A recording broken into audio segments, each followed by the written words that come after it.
Hi. Did you know that Aatrox isn't the whole guy? The actual Aatrox is just the sword, and it has possessed and twisted the body we now see and call Aatrox. The Darkin weren't even evil at first, they were legendary Shuriman Ascended that got corrupted by the Void. Yeah, I don't get pussy. In-game, Aatrox is this big fucking guy with a big fucking sword and a big fucking hatred for everything alive or not. So, just like a teenager. He's a tanky skirmish heavy bruiser with lots of healing and AoE damage, but he lacks mobility as some other fighters have. You know, first I wanted to make a video on Kled since this guy requested it, but then I played 2 games of Kled and I realized he sucks, that I am not good with Kled, so I'm going with Aatrox because it's fun and I like playing him. Oh wait! I suck with him too! Well, too fucking bad, I've recorded some games already so I don't care. Let's start with his passive, because why not? Every time God himself blinks, Aatrox's next basic attack is Empowered. Empowered attacks have 50 more range, deal bonus percentage max health damage and stab right through the enemy's heart. Aatrox is also healed for that bonus damage dealt. The cooldown is lowered by 2 seconds every time you hit an enemy with anything. Your sword, your Q, your W, your fist, a plate with pie on it, a Toyota Corolla, a gun. Aatrox can press Ctrl 5 to switch his stances and unfurl his wings. This really doesn't do much except he look funny with home guard movement speed. Oh, let's look through the wiki, maybe I'll find some useful things out. It would be great if my video was more interesting and contained more fun little pieces of trivia, so let's see. Okay, he doesn't scale with AP, so that video idea is out. His name is a wordplay on some Latin words, this is boring. The icon is also used in TFT, okay, but no one plays TFT. Wait, why is there trivia about old Aatrox? He hasn't existed for like 20 years now, what? Old Mordekaiser is here too? Aatrox is technically nude. Craft ideas from Aatrox rework, maybe those will be interesting. Creating a war zone that reduces death timers and respawns allies at a nearby structure. I see, that would be pretty cool in game. Forcing his death and revival, alright. A spell that would offer his teammates an opportunity to become Darkin. Aatrox would use Dark Flight and leave behind his sword. His ally would have to find the sword, pay a blood price, burn to death and would revive with bonus AD, AP and CDR. So you mean we could have gotten Darkin Lulu for real, but instead we got this?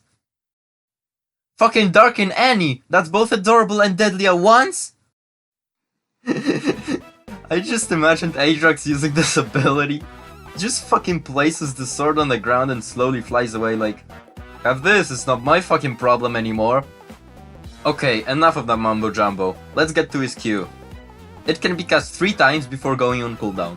Every cast deals physical AoE damage in a different shaped area. Every attack also has a sweet spot that deals 50% increased damage and knocks up for a quarter of a second. Additionally, the second and third cast deal 25% and 50% more base damage respectively.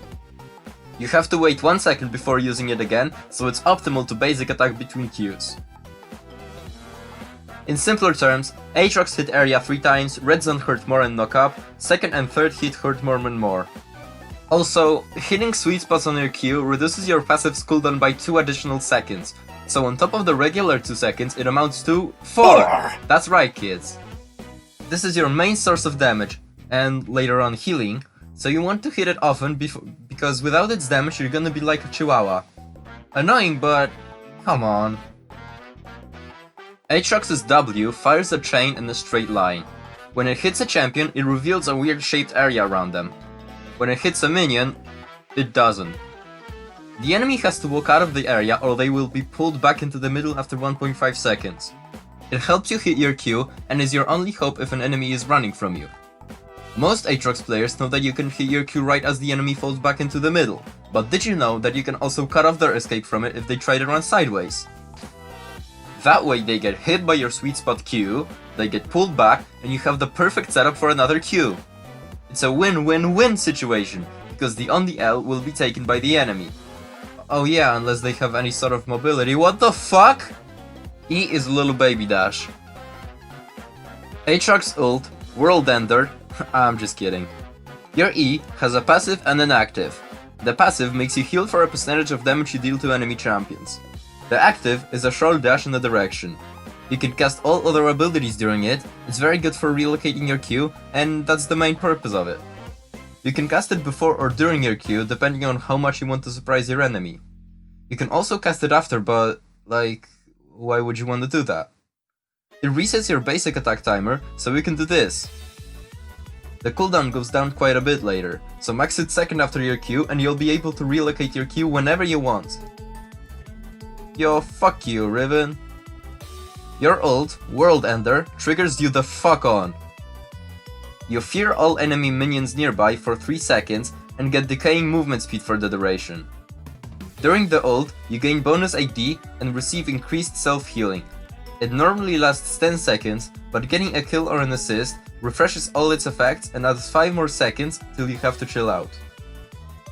The sustain it provides along with your Ease passive and Conqueror is like 70% of your whole tankiness. Use it when you know the enemy will commit to the fight, for example after they've used their own immobility spell. You don't want to activate it just to have the enemy run off into the distance while you look like a fool, do you? Aatrox has very nice damage and healing, but he falls off later. He's strongest early to mid game because after that he already has his core items and others don't synergize so well with him. That means that you want to play aggressively in lane and bully the enemy top laner out of farm whenever possible, and snowball a lead. When there's an opportunity to split push, you take it. You're good in 1v1s because it's less CC on you and it's harder to kite you. When it comes to runes, I take these bad boys. Conqueror is an obvious choice with how much you can spam your Q and reset your basic attacks in between, and the healing it gives. After that, Triumph for more healing and survivability in skirmishes and teamfights, then Legend Tenacity if the enemy has any CC they would want to use on you. Alternatively, go Bloodline I guess. Then get Last Stand because why not? For secondary runes, there are 2 options. You can either go Domination and get healing runes, or pick Resolve like I do and get Demolish and Revitalize. That way, you still have some more healing, but you are also much stronger as a split pusher. This is up to preference baby, pick whichever you wish for. Items are pretty simple. You can either go for more survivability in teamfights with Gorge Drinker, or be a better duelist with Eclipse. I believe Eclipse is a pretty cool option since teamfights might not always go in Aatrox's favor, and it helps out with more early game damage, but this depends on your playstyle. People only seem to build Gorge Drinker. I can see why, it's very strong for teamfights, some say it's broken after they try to hug a low HP Rust instead of wondering what Grievous Wounds means. After that, get Cleaver and Ravenous Hydra. Sterag's Gauge is naturally a strong teamfight option, and if you're playing against lots of physical damage dealers, Death Stance is a cool item. Any of these are good ideas in the right situation, so pick and mix. Now, please sit down and watch as this idiot calls me out on complete bullshit. I'm sorry, Riven. I'm doing this for the content, I don't actually hate you. If you were a YouTuber, then you suck, holy shit. What's the correlation, Misfortune? Wygrywam lane'a i nie doprowadziłem Riven nawet do 25 farmy w 10, w 12 w sumie. What correlation are you asking for? Between me being a YouTuber and sucking. You are a YouTuber playing and Silver's being carried by your team. Zaraz, co ta MFK pisze? Mówi mi, że jestem w Silverze pomimo tego, że moja ranga to Gold. I że jestem kierowany pomimo tego, że mam najwięcej killi w drużynie. What's channel name then? MFK, jeśli to oglądasz, witaj na kanale, jesteś sławna.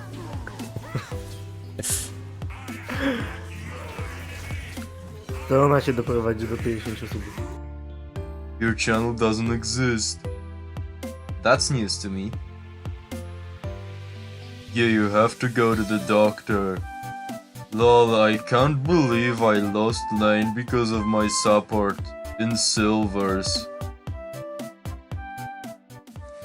With how accessible screen recording and video editing is nowadays, it still baffles me how people still think that making videos is only something that people that are good at something can do.